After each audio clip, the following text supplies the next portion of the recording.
নিষ্পাপ হয়ে এসেছিলাম, পাপী হয়ে যাব। ভাবিনি এই পৃথিবীতে এত কষ্ট পাবো।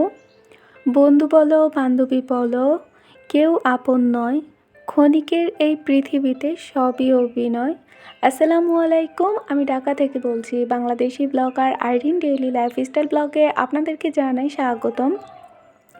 কাছে এবং দূরে, দেশ এবং দেশের বাইরে যে যেখান থেকে আমার আজকের ভিডিওটি দেখছেন, আশা করছি আল্লাহর রহমতে ভালো আছেন। আমরা আলহামদুলিল্লাহ ভালো আছি।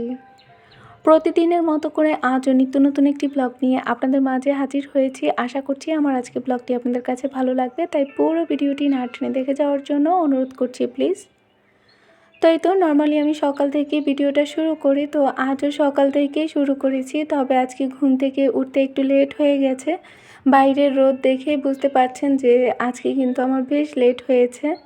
সকালবেলায় আমি আজকে একটু লেট করে ঘুম থেকে ওঠার কারণ হচ্ছে আয়ন যেহেতু অসুস্থ, তো ও আসলে রাতে ঘুমোতে পারে না, অনেক বেশি কাশি। তো সবাই ওর জন্য দোয়া করবেন। আসলে বাচ্চারা যখন অসুস্থ থাকে তখন মার কাছে তো কিছুই ভালো লাগে না। তো ও যেহেতু ছোটো মানুষ, রাতে ওকে নিয়ে জাগতে হয়, তো তার জন্য দেখা যায় সকালবেলায় আমি ঘুম থেকে উঠতে পারছি না। তো তাই সকালে মা নিজেই নাস্তাটা বানিয়ে নিয়েছেন, আর এখন আমি ঘুম থেকে উঠে আয়নের বাবার যে কাপড়গুলো আছে ওগুলো ক্লিন করে বেলকনিতে দিয়ে এসেছি। আর তারপর যে শুকনো কাপড়গুলো ছিল ওইগুলো এনে গুছিয়ে রেখে দিচ্ছি। যেহেতু আজকে সকালে একটু লেট করে উঠেছি, তো তার জন্য দেখা যাচ্ছে যে আমাকে একটু তাড়াহুড়া করে কাজ করতে হচ্ছে। তবে আজকে কাজ করছি ঠিক আছে, বাট আমার মনটা ভালো নেই, মনটা অনেক খারাপ। তো মন খারাপ থাকলেও কিন্তু পুরনো রিকোয়েস্টই করতে ভুল করব না। আপনাদের সবাইকে সেই পুরনো রিকোয়েস্টই করতে চাচ্ছি। যারা যারা অলরেডি আমার ভিডিওটি দেখা শুরু করে দিয়েছেন, প্লিজ ভিডিওটি দেখা মাত্রই একটি লাইক দিয়ে দেবেন। কেননা আপনাদের একটি লাইকের কারণে কিন্তু আমার ভিডিওটা আরও অনেকের কাছে পৌঁছে যেতে সাহায্য করবে। এতে করে আমি অনেকটাই উপকৃত হব। আর কাজটি যদি অলরেডি আপনারা করে থাকেন, আপনাদের সবাইকে অসংখ্য ধন্যবাদ।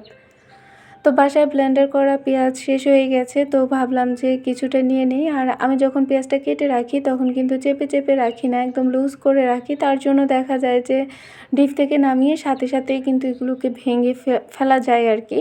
তো সেটাই করছিলাম। এখানে এটাকে কিছুক্ষণ রেখে দেব, তারপর ব্লেন্ড করে নেব।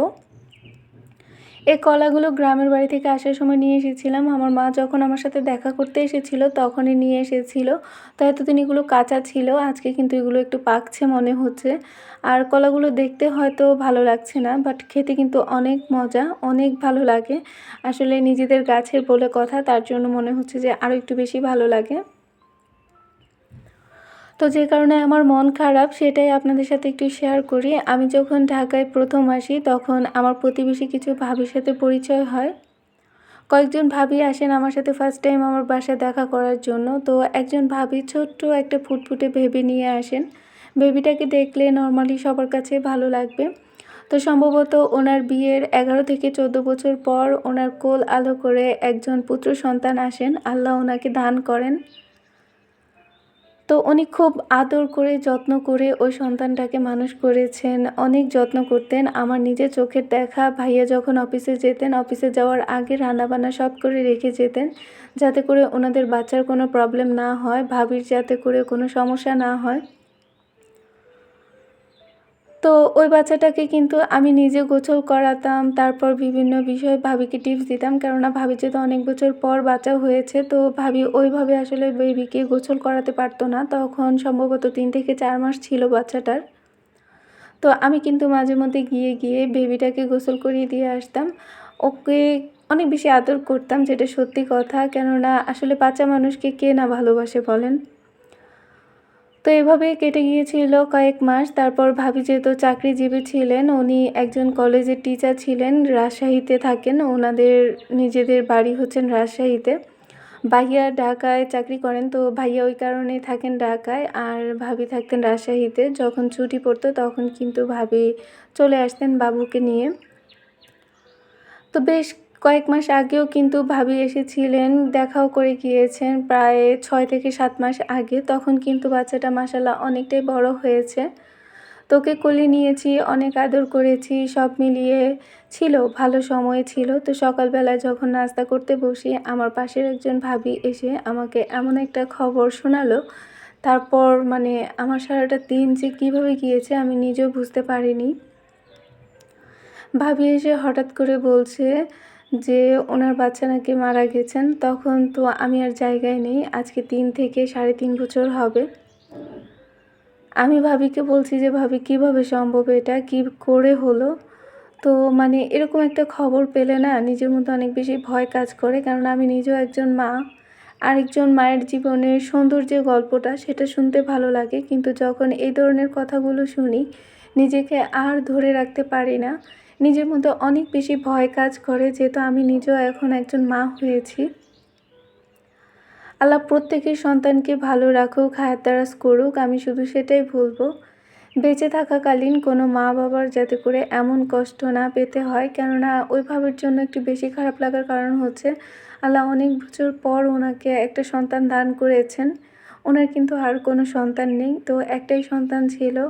আর অবশেষে এই সন্তানটাকেও আল্লাহ কেড়ে নিয়েছেন। ভাবিকে যে ফোন দিয়ে কথা বলবো সেটারও সাহস পাচ্ছি না আমি। আমার মনে হচ্ছে যে আমি কথা বলতে পারবো না। ওনাকে কী বলবো? কী বলে ওনাকে সান্ত্বনা দেবো সেটাই বুঝে উঠতে পারছি না। তো তার জন্য ফোনও দিচ্ছি না, লুকিয়ে বেড়াচ্ছি। বাস্তবতা আসলে অনেক বড় কঠিন একটা জায়গা। আমরা যে কে কখন কোন পরিস্থিতিতে পড়ে যাবো নিজেরাও বুঝতে পারি না।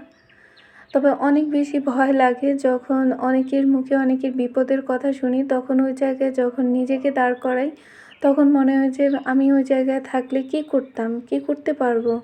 আমার কী করা উচিত? ওনাকে কী বলে বলবো? ওনাকে কীভাবে আমি সান্ত্বনা দেবো? তো যাই হোক, খারাপ লাগার একটা কথা বলতে বলতে কিন্তু আমি এর মাঝে অনেক কিছু আপনাদের সাথে শেয়ার করেছি। ভিডিও রিলেটেড তেমন কোনো কথা বলতে পারছি না, তার জন্য আমি দুঃখিত। আসলে একজন মা হওয়ার পিছনের গল্পটা কারো হয়তো অনেক সুখের হয়, আবার কারো অনেক দুঃখের হয়। তবে প্রত্যেকটা মেয়ের মা হওয়ার পিছনের যে একটা গল্প আছে, সেটা কিন্তু শুনতে বেশ ভালো লাগে। হয়তো কারো জীবনের গল্পটা একটু সুন্দর হয়, কারো আবার অনেকটাই কষ্টের হয়। তবে যেভাবে মা হই না কেন, হে আল্লাহ, সবাইকে যাতে করে সবাই সবার মন মতো করে ইচ্ছে মতো নিজের সন্তানটাকে মানুষ করতে পারে, সেই তৌফিকটা তুমি সবাইকে দিও, এতটুকুই বলবো। কোনো মা-বাবা বেঁচে থাকাকালীন তার সন্তানকে তুমি তার বুকের থেকে নিয়ে নিও না। আমার মনে হয় যে পৃথিবীতে এর চাইতে বড় কষ্ট আর হয় না। তো এই তো আজকে আমি কাইক্কা মাছ ভুনা করছি আর এখানে ভাবলাম যে ধনেপাতাগুলো একটু শুকিয়ে যাচ্ছে। তো কাইক্কা মাছটা যেহেতু রান্না করছি, কাইক্কা মাছের মধ্যে দিয়ে দিব, এতে করে খুব ভালো লাগবে। এটার স্মেলটা আমার খুব ভালো লাগে। কথা বলতে বলতে তো মাছ ভুনাটা করে নিয়েছি আর অফ ক্যামেরায় আমি এই তো একটু একটু করে আপনাদের সাথে শেয়ার করছি আর একটু একটু করে কিন্তু আবার স্কিপ করে যাচ্ছি। আসলে আজকে মনটা ভালো ছিল না। ভিডিওটা এডিট করতে গিয়ে অনেক প্রবলেমে পড়তে হয়েছে। ওই যে মনের সমস্যা।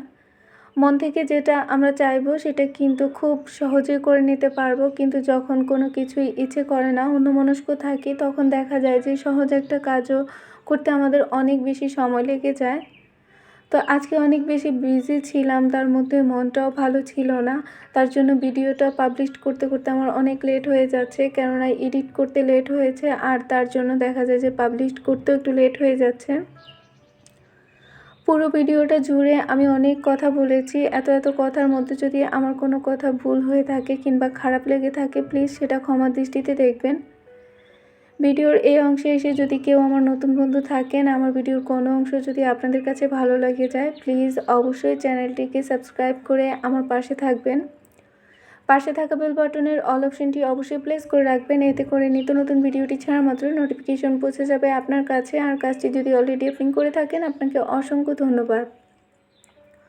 তার সাথে আপনি যদি আমার ভিডিওটি ফেসবুক পেজ থেকে দেখে থাকেন, প্লিজ আমার ফেসবুক পেজটাকে ফলো দিয়ে রাখবেন।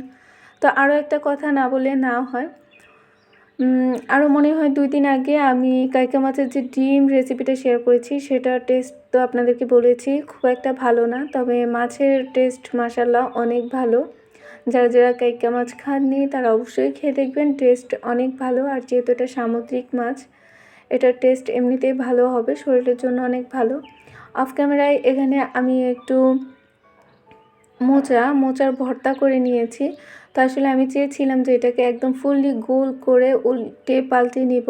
তো সেটা আসলে আমাকে দিয়ে সবসময় সম্ভব হয় না। তো আজকে তাও একটু পেরেছি। ক্যামেরার সামনে আসলে অনেক কিছুই করতে গেলে সুন্দর করে করা হয় না। অফ ক্যামেরায় দেখা যায় যে অনেক কিছু অনেক ভালো করে করতে পারি, কিন্তু ক্যামেরার সামনে যখন করতে আসি তখন দেখা যায় যে একদম পচা হয়ে যায়।